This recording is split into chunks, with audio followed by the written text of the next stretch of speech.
साल सावन में जलवा चढ़ाई पहिला सोमरिया हो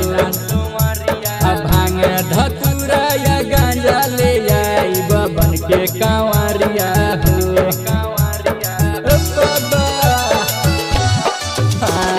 हर साल सावन में जलवा चढ़ाई पहिला सोमरिया हो भांग धतूरा या गांजा ले आई बन के कांवरिया हो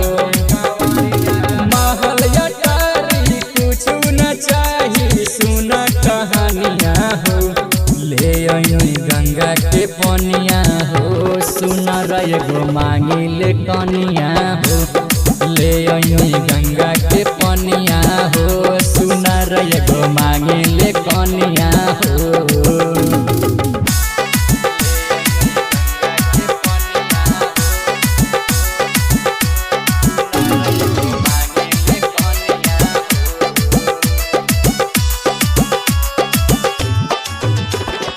बाबा हो सब कर सपनमा तू पूरा नु हो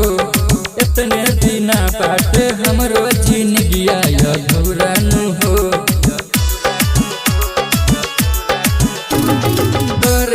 बाबा हो सब कर सपनमा तू पूरा नु हो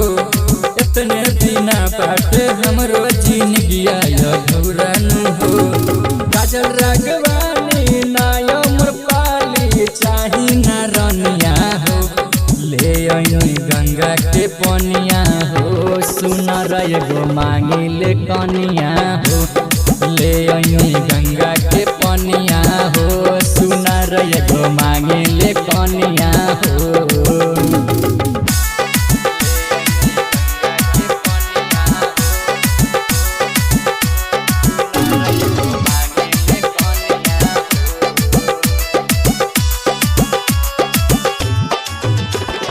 हेरी चरणवा में करेला अर्जीनु हो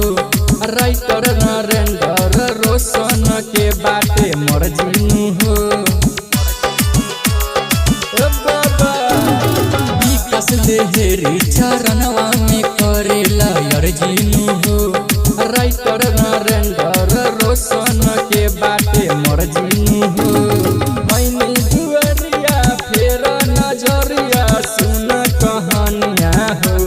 ले आई गंगा के पनिया हो सुन एगो मांगिल कनिया हो ले आई गंगा के पनिया हो सुन एगो मांगिल कनिया हो।